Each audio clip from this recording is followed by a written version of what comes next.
Hello, my name is Emily, as you may or may not know, and for some of you OG fans, this is a familiar environment. That's right, we're back in the basement, babe. I am shoving you guys back into my basement, and by God, you better enjoy it. Anyways, a while ago I did a video, commenting or, just making jokes about different gendered products. And we summon our little girly spirits and then we all start our periods at once. But today we are going to be talking about this topic in a more in-depth way. In-depth way. Because, well, there's a lot to explore when it comes to the gender binary and how it impacts us in our everyday life and why, products are still so gendered today despite the gender roles and gender binary being more lenient. There are plenty of things in this world that are gendered, okay? I mean, clothing, activities, jobs, hairstyles, even language, okay? And I would know because I've been using today's sponsor, Babbel, to learn Spanish. Babbel is one of the top language learning apps in the world, okay? And it builds products that help people connect and experience the transformational power of language. It's January, and this time of year is all about setting up new goals, revisiting old goals, and growth. And Babbel is here not only to help you complete a New Year's resolution, but to help you be your best, most curious, and most connected self. Starting good habits can really help you improve your day-to-day life, as well as, help you get closer to achieving any goals that you may have. And one of those goals that I have for myself is improving my Spanish. I used to take Spanish in high school and get straight A's, mind you. And I want to say that I've lost about 80% of that skill.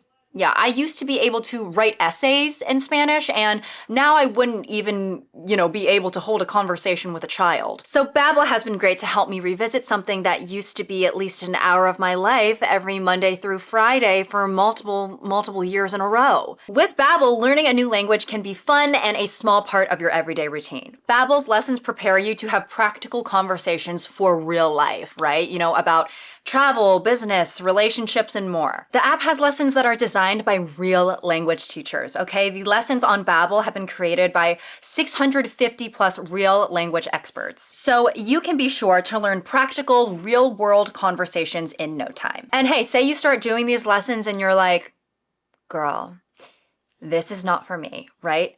You're in luck because Babbel offers a 20-day money-back guarantee. So for users who feel like it's just not the right fit, just write to customer service within 20 days for a full refund. Ahora soy una estudiante y mi móvil es mi maestro. Gracias por todo, Babbel. Me encanta Barcelona. So make sure to visit the link in the description and get up to 55% off of your subscription. That's right, up to 55% off of your subscription. And comment down below, what language do you want to learn with Babbel? And thank you to Babbel for being the sponsor of today's video. So when it comes to the history of gendered marketing, I do have to start with what feels like an ancient proverb at this point, right? Pink is for girls and blue is for boys. These color assignments have been very pervasive even until this day, right? You just look around any store, it's pretty clear. You're making it obvious, babe, all right? Just look at clothes, toys, baby shower stuff, gender reveals. To get into the history of these associations, according to Reader's Digest, pink and blue were not gender signifiers in this country until shortly after World War I, according to Wilchins. In the centuries prior to that, all babies were dressed in white gowns, which allowed for easy access for diaper changes and could be bleached after wearing. Clothing for children up to the age of 6 or 7 was treated as unisex, which allowed parents to use the same clothes for every baby born. It was a matter of home economics and didn't change much even when pastel colors, including pink and blue, but others such as yellow, were introduced in the mid-1800s, presumably because commercial dyes became widely available. Eventually, things started to shift and we started to associate these two specific colors with the gender binary, but believe it or not, pink used to be considered the boy color and blue used to be considered the girl color, because with the sort of light blue, it reminded people of the sky and daylight and the Virgin Mary. And then CNN states that Pink was related to the mother color of red, which was ardent and passionate, more active, more aggressive. Even though you reduced the shade level, it was a color that was associated with boys. An article titled Pink or Blue, published in the trade journal The Infants Department in 1918, said that the generally accepted rule is pink for boys and blue for girls. The reason is that pink, being a decided and stronger color, is more suitable for the boy. And this really showcases what many of us already know, right? Is that the things we associate with either gender is really just a mass mindset. Because the fact that pink used to be the boy color and then we kind of just said, oh, actually, like, scratch all that. Actually, scratch all that. Now we're going to enter a phase where boys have to be so vehemently against pink that they have to act the way towards pink that I would act towards a pair of sheer galaxy leggings, right? I wouldn't be caught dead in it. To assign specific colors to either gender just seems like a pointless endeavor to me, because it's like, we could come up with any reason for any color to be feminine or masculine. Okay, pink, yellow, orange, green, brown, gray, and eggshell white are undecided. What about purple? Purple! Yes, purple. Purple can be a girl color. Well, purple is so clearly a boy color. You know, it's the color of bruises and an eggplant. Okay, well, it's also the color of an amethyst crystal. Literally a girl thing. Okay, but when you take apart purple, you get blue and red. Literally Superman and Spider-Man colors, okay? It's sausage central. Well, I would actually argue that a lot of women think those men are hot and are sexually attracted to them, fantasize about them. So, oh, you're a married woman. I can be married and sexually fantasize about people, okay? People do it all the time. Okay, let's just move on. What about just red? Clearly a girl A boy color. color. What the hell are you on about? First of all, red is an assertive color, okay? An aggressive, passionate color. It's the color of blood. Right, and girls bleed every month. Boys bleed too. But not every month, unless they're really fucking clumsy. So what was really the point in gendering colors when we were living perfectly fine without those restrictions in the past, right? Why can't we just keep having our babies wear these cute little white gowns? Seems easier. Getting the population to associate pink with girls and blue with boys wasn't necessarily the easiest task. It did take some time for this to sort of solidify. Back then, there weren't too many instances of fast, widespread media out there to influence people. You know, you didn't have Cosmopolitan back then telling you what's in or out. According to FIT Museum Director Valerie Steele, the effort to separate color by gender was mainly made by manufacturers at the time. In America, by the 1890s and the early 20th century, manufacturers attempted to sell more children's and infants' clothes by color coding them. Some manufacturers branded pink for boys and blue for girls, and vice versa. In 1927, there were a lot of regional differences reported between how stores characterized the color, Steele said. Stores like Best & Co. in Manhattan and Marshall Field in Chicago branded pink as a boy's color. Others, like Macy's in Manhattan and Wanamaker's in Philadelphia, identified pink as a girl's color. There was no unanimity at all. However, something that Steele claims to have had a significant influence on pink is for girls and blue is for boys are actually two paintings from the 18th century. One painting called The Blue Boy, you'll never guess it, depicting a boy in blue. The other painting being Pinky, a girl dressed in pink. Now, although these paintings were made by two separate artists and created during two separate times, they are often paired together, not only for their similarity in, the subject of the painting, the composition, and the contrast of the color scheme, but because this helped solidify, the image that blue is for boys and pink is for girls. These paintings were displayed together in the 1920s after being purchased by a millionaire and art collector, Henry Huntington. And after this purchase, the general public, they were a little bit gagged. They said, I love Pinky and I love the blue boy. People honestly kind of shipped them in a way. They were like, oh my God, they would make such a cute couple. I need them to be boyfriend, girlfriend. Blue boy and Pinky are endgame. No, I am like obsessed. Okay, they are so adorable. I've already made a fan account and I've been making edits and everything. Look. He was blue and she was pink. Could I make it any more obvious? Well, what do you think? Well, it's definitely something you posted publicly. Definitely. I also started writing this fan fiction about them. It's still in the works, but basically, Pinky is a pig. Blue Boy is a whale, and Blue Boy is trapped at SeaWorld, so then Pinky has to— You know they're like 12, right?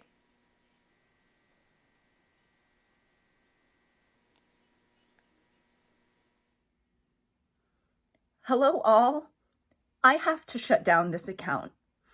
I don't feel comfortable standing Pinky or Blue Boy any longer. And I'm starting to understand why I was receiving so many confused and concerned comments, especially from my loved ones and coworkers.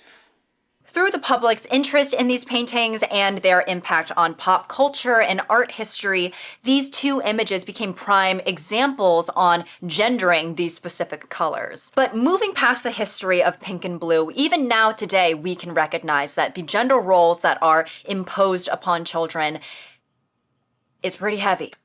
They're imposed in a very heavy way. Heavier than, let's say, a morbidly obese elephant who just won a baby back rib eating competition. There are many things that are designated to a child due to their gender, and one of the most prominent and profitable things being that of toys. Of course, we see the blue and pink dichotomy making their presence known in toys, but not only are toys, assigned to a boy or girl on the basis of its color, but also on the basis of what the child should be interested in. It's not just, this toy is blue, so that's for you, Timmy. It's, this toy is a truck, so that's for you, Timmy. This toy is a fairy wand, so that's for you, Sally. The marketing of pink and blue coincided with the marketing of toys and making a distinction in general interest when manufacturers quickly caught on to the idea that wealthier families would buy an entire new set of clothing, toys, and other gadgets if the products were marketed differently for both genders. If you're a family with multiple children and say your firstborn was a girl and your youngest is a boy,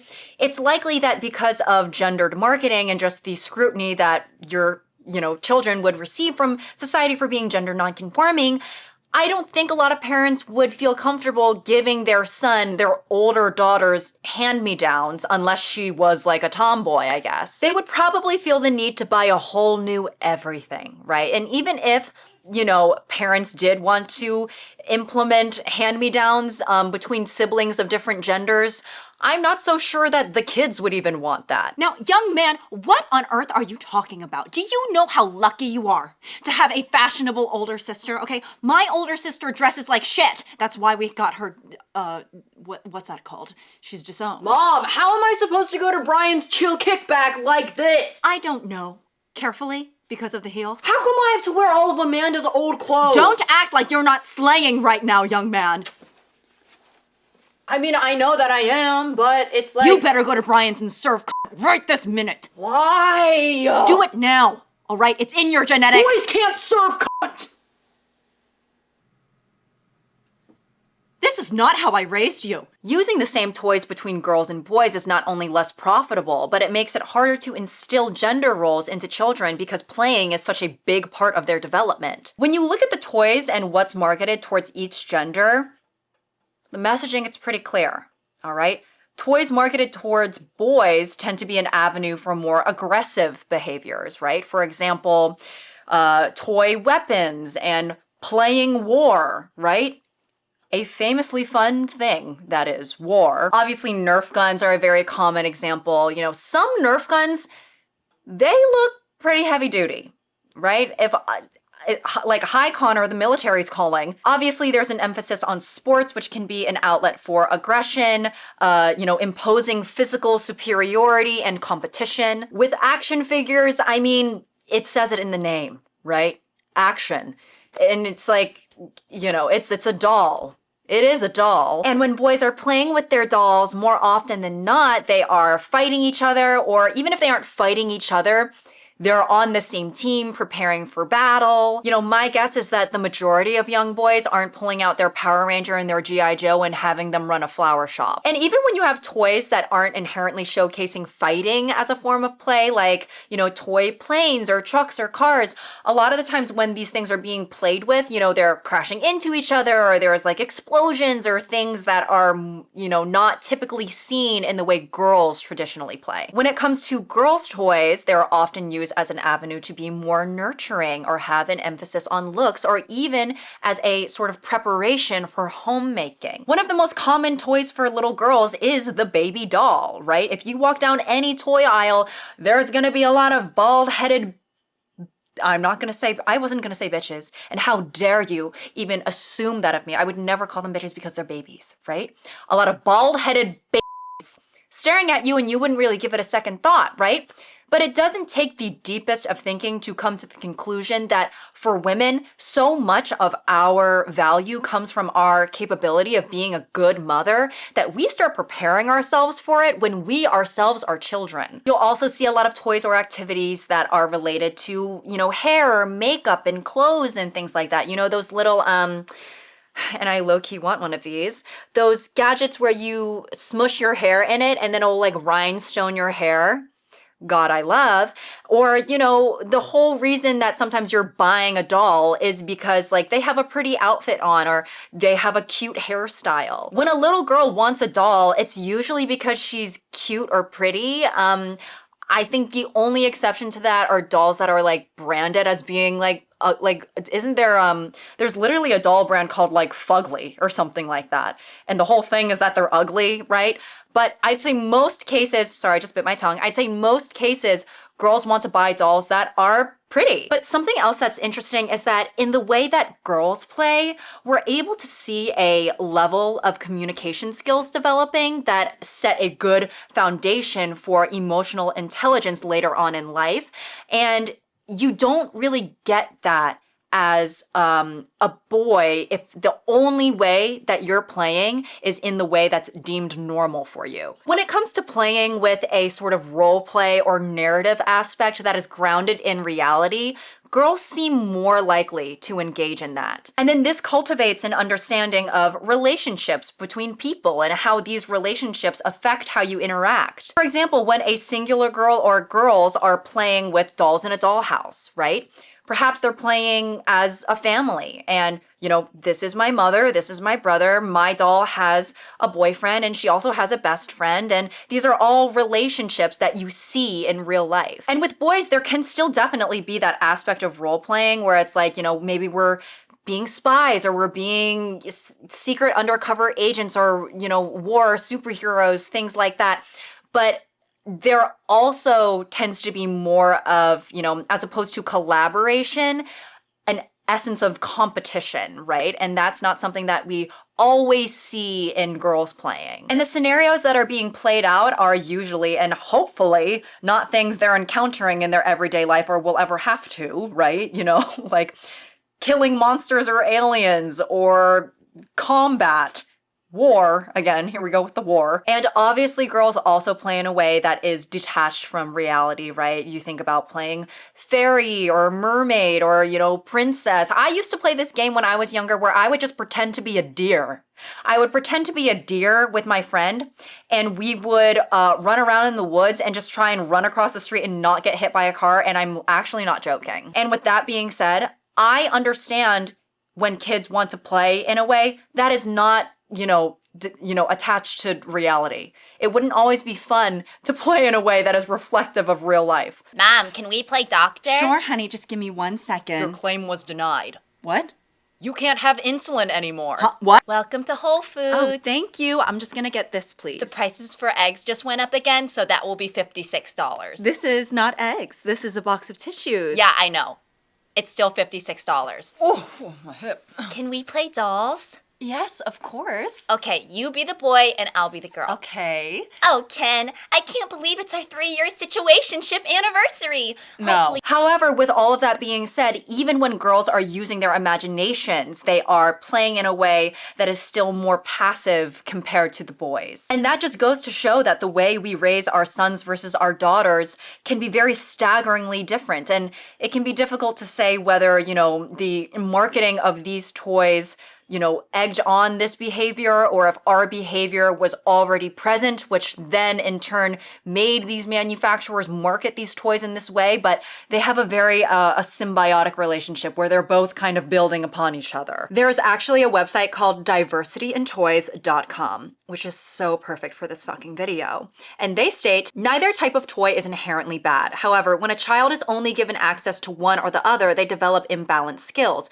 Conversely, diverse play options lead to higher achievement in developmental milestones. The danger is not so much gendered toys, but giving a child only toys purpose for one gender. The solution that leads to the most balanced childhood development is one that ignores the gendering of toys. Provide ample options for a child to engage and develop their own interests from a wide variety of playtime tools. A diverse toy box is a healthy toy box.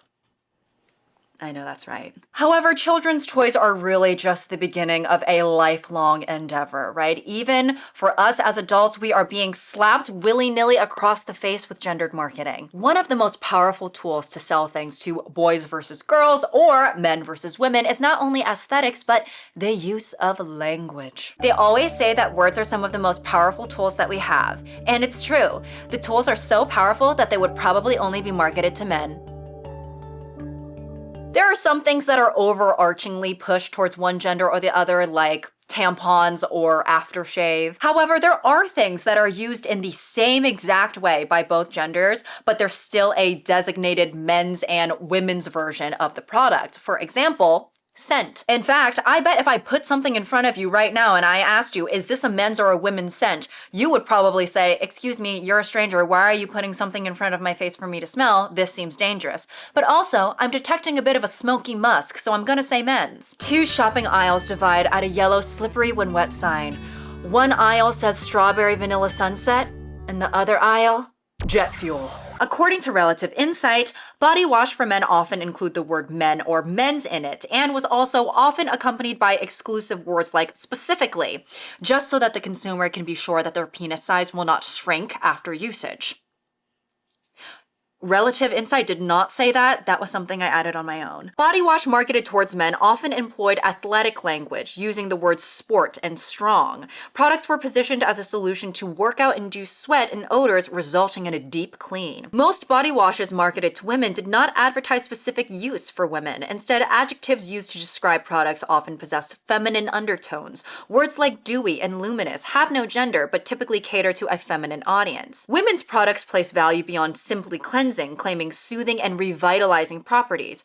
Products frequently catered to sensitive skin through the use of natural or botanical ingredients. Oftentimes, women's body wash, they have words like hydrating, nourishing, renewing, right? Properties that you want in order to, maintain your skin, one of the most important, if not the most important organ when it comes to preserving youth and beauty. In fact, when I Googled women's body wash, half of the products that showed up had the word nourishing or hydrating in the title. And I'm sure if we were to look at the smaller print on, the back of the bottle, more of those types of words would be popping up. And then when I Googled men's body wash, those words did not come up at all, right? And I know some of you probably aren't gagged. Some of you are probably like, yeah, I mean, that tracks. That seems like it would be obvious. It's so minuscule at the same time. Who even cares? For me, although obviously, yes, it is minuscule, it's still a reflection of how we view men versus women in a product that is supposed to be used in essentially the exact same way. It's supposed to clean your body, no matter your gender, but the presence or absence of certain words in the gendered marketing tells us that when women are cleaning themselves, there still is an emphasis on looks rather than solely hygiene like men. Introducing Davino Neutrogena. With my new Davino Neutrogena body wash, my skin is feeling fresh, renewed, and soft like a baby. Isn't that weird how grown women want skin like a baby? Don't think about that. Davino Neutrogena's new vanilla oat latte with a side of mango sticky rice body wash has properties that retain moisture and promote new skin cell growth. Because just like with women, when a skin cell gets too old, we don't want to see that shit anymore. After each lather, you can feel your skin bounce back to a replenished, youthful glow. Our product is as close as a body wash can get to a chemical peel. Legally, of course. So get fragrance, youth, and sudsy sex appeal in a bottle today with Davino Neutrogena.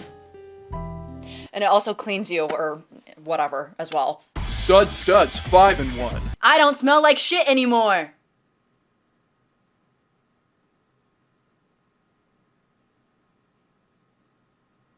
In fact, hygiene and taking care of yourself in general has had feminine undertones for a while, and I feel like we haven't seen this start to shift until more recently. Hygiene and self-care were so feminized that they had to create a subsection of heterosexual man who just like did the bare minimum, right? The metrosexual. The metrosexual. And this could really be for a whole other video, but the metrosexual man, oh my God, I can't stop saying it like that, I'm sorry. The metrosexual man is someone who takes extra care of his personal grooming, style, and appearance, and it's important to note that for men, going the extra mile in personal appearance is a woman's everyday routine. Our reader is this metrosexual, is this man that is no longer embarrassed about being interested in shopping, or doesn't need to hide the fact that he's using some kind of aftershave balm. Revisiting the Relative Insight article, men's products were regularly described as easy to use. How does one make soap any easier? It's a good question. Combine it with shampoo and conditioner, of course. While not all products were 3-in-1 body and hair cleansers, this innovation was only seen from products marketed to men. Ease of use and simplicity being used as a selling point for men's hygiene products really just goes to show how widespread the dismissal of personal hygiene was for some men. For a part of the marketing to be, look how easy peasy it is to use. Will you wash your ass now? And there's not really as much of a market for this type of all-in-one product for women. Because for a lot of women, myself included, we would not be touching this stuff. Spotted a contract. Man, my legs are so dry. I wish that someone could like rub lotion on them or something. Here. Their armor's gone. Thanks. Loading fresh mag. What is this? Literally everything. It's so fucking fire. I think I'm okay. All right.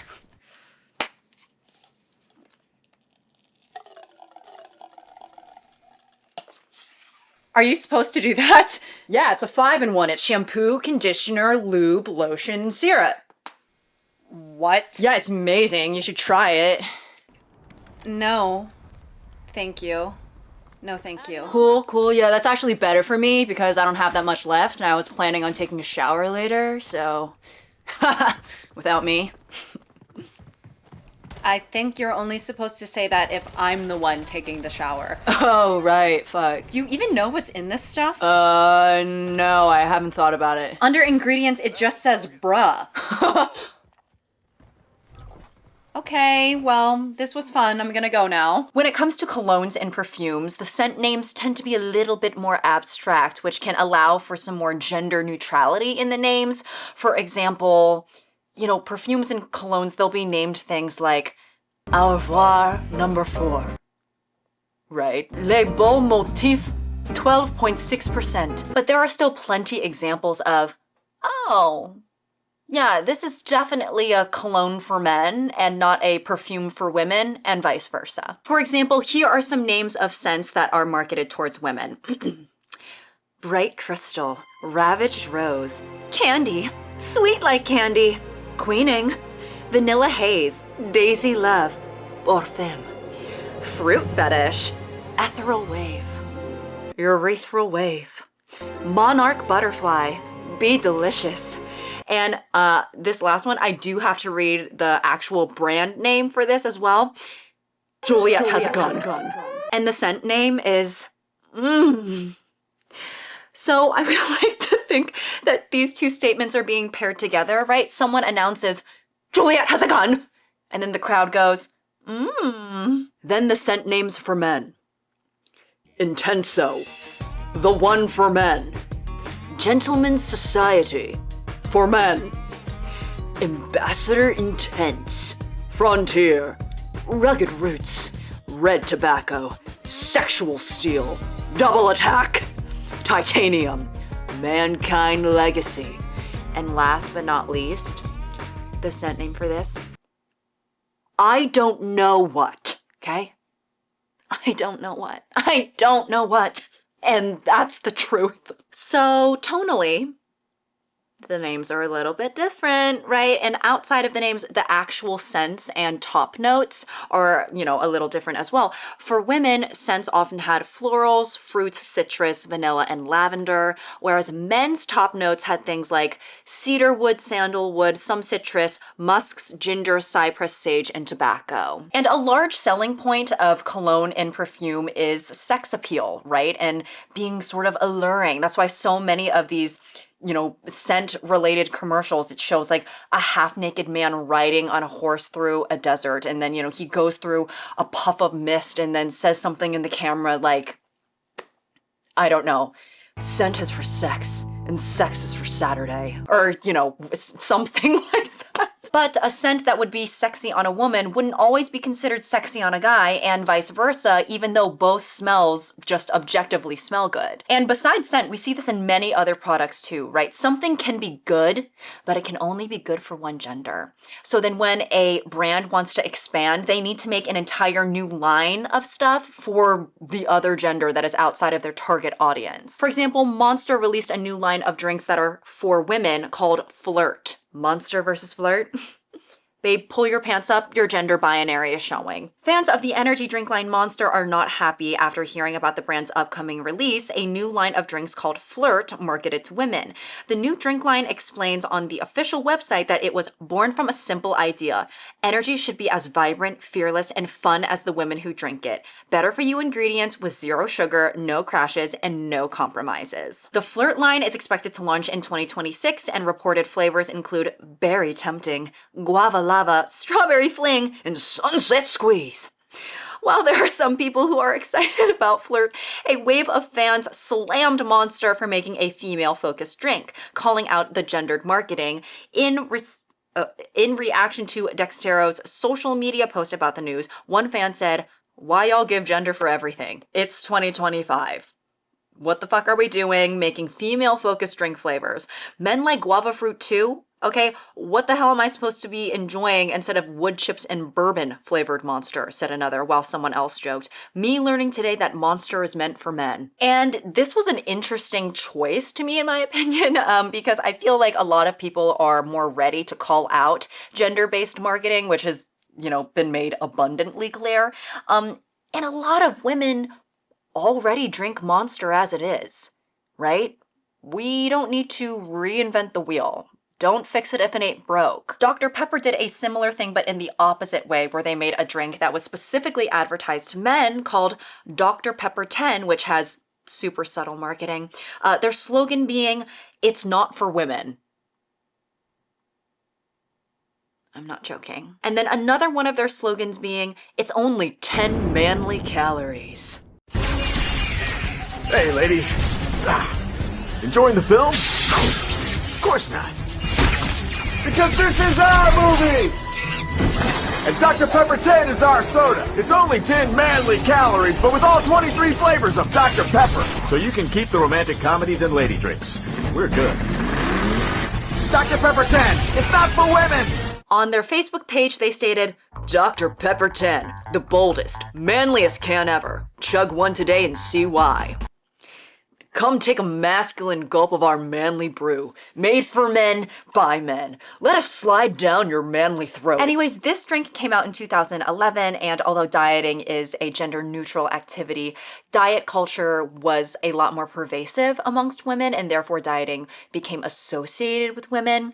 I guess for guys, their version of dieting is, and correct me if I'm wrong, is cutting. Like, when they, basically just eat like a fistful of white rice and a chicken breast. But I suppose Dr. Pepper thought it would be a good idea to tap into the market of male-focused dieting, hence why they made this drink.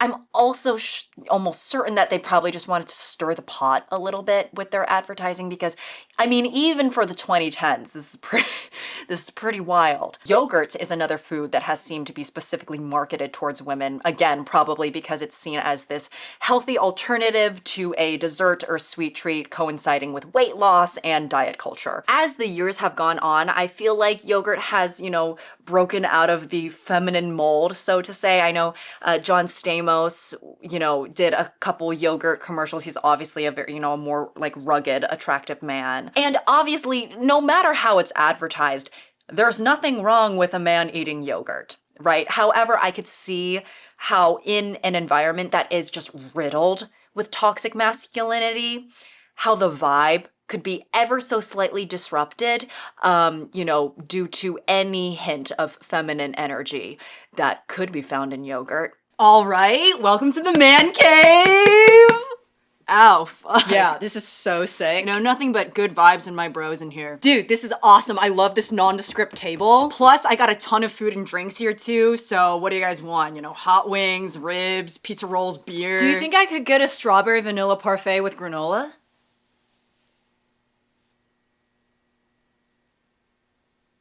Bro, what? Or just like a Chobani flip? Chobani, flip. You guys, flip that shit, Chobani! No, I don't have that. Word, absolutely no problem. I'm not even craving that shit, for real. I don't even like the creamy texture or anything like that. I just thought that maybe, I could get some calcium in before the big game, What game? The big one. There's no game. We're just hanging out. Oh, yeah. Okay, yeah. Type short. What? All right, I'm just gonna get us some beers. I'm gonna get beer. Yes, I was so in the mood for that. I really wanted a beer and not a parfait. But thank God we don't have to worry about this issue anymore because we have a manly alternative to yogurt now. Powerful Yogurt. Miami-based Powerful Yogurt launched what is said to be the first Greek yogurt in the United States designed for men. This product is differentiated from existing Greek yogurts by its 20 to 25 grams of natural protein per serving, a man-sized 8-ounce cup that is at least 33% larger than most individuals serving Greek yogurts, and marketing and packaging that speaks to active male consumers. And when things are marketed to men, there's always this notion of, strength, power, and control. And it's like, just eat the fucking yogurt. You know what I mean? Just eat the fucking yogurt. You can eat a chocolate-covered strawberry, okay? It's okay. Sometimes I just want to grab men by the shoulders and be like, you can expand your palate in any way that you want, and you don't have to worry about your masculinity. I can show you the world. And it is a creme brulee with a raspberry garnish. While we're on the topic of brands attempting to branch off to, appeal to the opposite gender, I do want to mention the brand Axe for a second. So Axe is sort of known to be stereotypically this sort of dude bro-ish brand. And what I can say though about them is that I appreciate them maintaining a similar vibe through their female marketing as well. Because obviously, yes, the design is pink, but the scent name is Anarchy. Like, okay, a little anarchy for her. Because honestly, when it comes to a brand like Axe, I feel like most people would expect the meeting for the female marketing to go more like this. So think lavender, rose, peachy undertones, right? And then we call it Axe for her, estrogen. No? All right, what about Axe for her, Esther Jen? Esther and Jen, those are both two woman names. How about Fluff? Or if we want to go a little bit more of the sexy route, 50 Shades of Fluff. For the men's sense, we have things like Dark Temptation, Instinct, Wild Spice, Cool Metal. So for the women's line, it's gotta be something like... Yeah! What? Huh? Sorry? Yeah! I think that it's cool that they maintained their brand and didn't completely 180 on themselves just because they were making something for the opposite gender. Because overall, I do think that a growing amount of the population, especially the young population, aren't really as gung-ho on conforming to gender norms, and when a product is using gender-based marketing, it actually might turn them off. And it's interesting to see how the deconstruction of gender norms has, paved the way for this new type of gendered marketing. And typically we think of this advertising only in regards to how it upholds the gender divide, but we have entered a time where something can be marketed towards women, but it is actively trying to tear down the stereotypes that were set up by that very same system. For example, the era of the girl boss or modern feminism, right? The main message here is that, women are able to do what a man can. And this is something that the general population has embraced, and therefore it becomes marketable, right? Take this Nike commercial, for example. You can't win.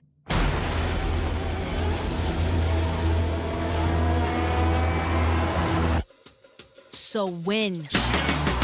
This commercial is no doubt making women its target audience, and therefore the marketing is gendered, but there's nothing in the messaging that is, putting an emphasis on the women's looks, nothing about her being, a wife or her being delicate or fragile.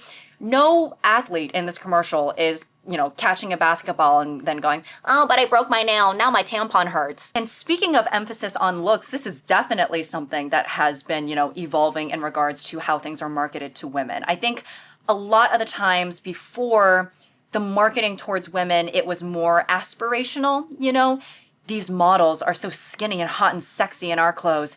Don't you want to be skinny and hot? But now a lot of women, they push back against these outrageous beauty standards and don't want to be bombarded with them. And this has caused female-focused brands to sort of opt for a more self-acceptance, self-love, everybody is beautiful, body positivity type of marketing. For example, this Amazon Prime commercial showcases a woman who wants to get rid of her facial hair, but then embraces it after seeing other influential people, men and women, who had facial hair. Other brands like Dove, Aerie, Bongo, ASOS, and Adidas have all leaned into gendered marketing, but with the aim of breaking down barriers that prior marketing had built with strong pink brick. It seems to me that there's a more distinguishable evolution in marketing as it pertains to women compared to men, because women are, bigger consumers than men tend to be. Hence why, we're buying a hair mask, shampoo, conditioner, and they're getting the 3-in-1, right?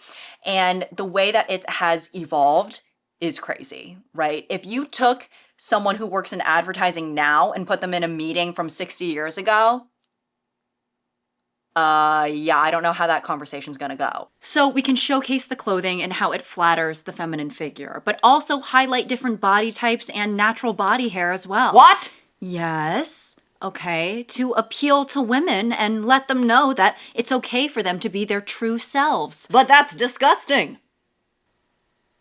Is it? Listen, buddy, the women, they have to be beautiful or no one's gonna want to buy our product. Well, that's the thing, right? Every woman is beautiful in her own way. Who told you that? Well, as a woman, I think that I have a little bit of... Wait, you're a woman? Yes. Oh, the suit you were wearing was very misleading. Why am I even talking to you? I feel like I've spent a lot of time talking about the differences between men's and women's products, and I think we gather those distinctions now. But these differences feel so ubiquitous and just, pounded into our heads, and we're so over it that it has triggered, a new frontier of genderless branding. And while I definitely, am all for it, and I think that the intention is good and it can be impactful for some, I think it poses the question, what makes something gender neutral? And from what we've observed, do these genderless designs still impose the idea that some things are meant for boys versus girls? Now, I am sure there are brands out there who are giving us a bit more when it comes to the gender neutral clothing, but it's been noticed that a lot of it tends to be very basic. When it comes to colors, there's a lot of gray, beige, brown, white, or black, basically like modern car colors, right? It's giving a bit of Honda dealership. And when it comes to shape, things are often baggy, loose, and hide the contours of the body. And it's a common enough occurrence that people have started to ask themselves, does gender-neutral clothing have to be boring?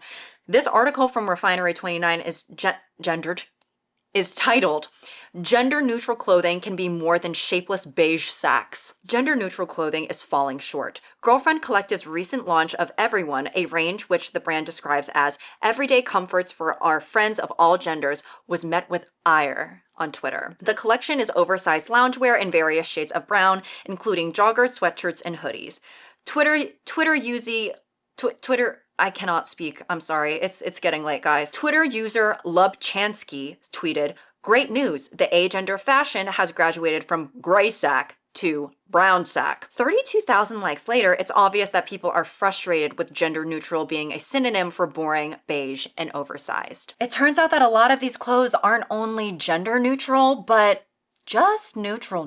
Neutral in the way of, oatmeal garnished with wood chips served in a cardboard box. And a lot of the time with unisex clothing, it still tends to lean more traditionally masculine in its cut and color, even though it's supposed to be genderless. And then this brings me to the conclusion that because men are seen more as the default in society, this is where the unisex clothing tends to reside. There is more flexibility for a woman to stifle her femininity than there is for a man to embrace his femininity. When it comes to self-expression and aesthetics, so many things are gendered, like color, cut, fabrics, textures, everything, right? That in order to make something genderless, you almost have to just strip it of its identity. So, our new genderless line.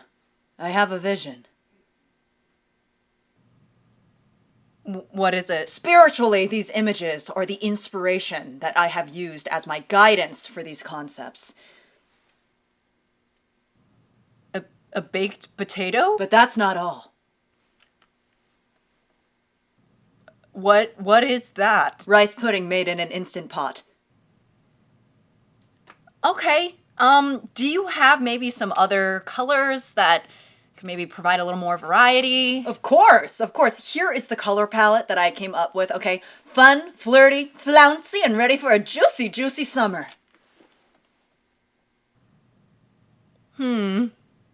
That's it? That's the entire range? I mean, this is plenty of colors. It is, and there's nothing wrong with this, but these colors, they're a little bit, they're a little oversaturated in the market. No, the colors are pretty unsaturated. That's why I chose them. Right. The existence of agender clothing brands is a signal of progression because it acknowledges the binary. However, with the current state of genderless clothing, I don't know how much it challenges the binary. It's like if we live in two separate buildings that are restricted by a barrier, should we just leave that be and go next door and build a more bland building? Or should we just work on breaking that barrier down? Maybe instead of putting our focus into creating a gender neutral look, we could shift our focus and work on the idea that already existing clothing can be for any gender, no matter what it looks like. It would be cool, in theory, if stores just didn't even have a men's, women's, and gender neutral section.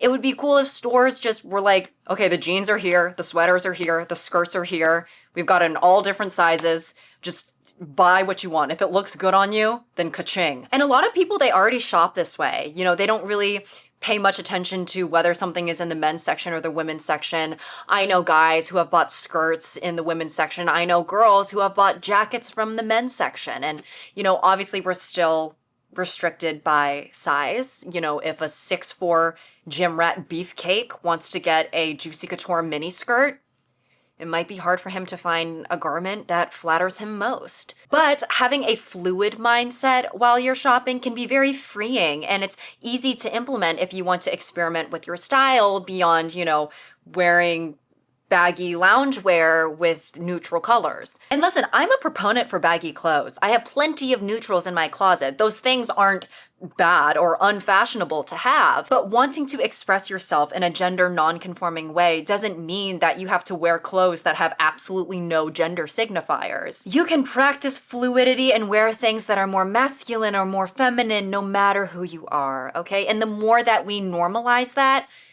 the less meaning it will give to the labels of masculine or feminine. And, obviously I'm saying all of this as a cis woman who does typically dress more feminine, so I do conform to the binary. So, really, you can take this with a grain of salt if you want. But I do think that while gender neutrality has its place, it would also be cool to introduce other types of marketing as well. For example, gender don't matter, or gender ignoring, Hi, I was just wondering where the men's section is. The what?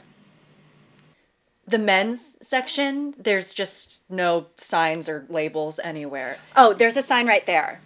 Yes, I did see that, but it doesn't tell me where the men's or women's section is. So. The huh?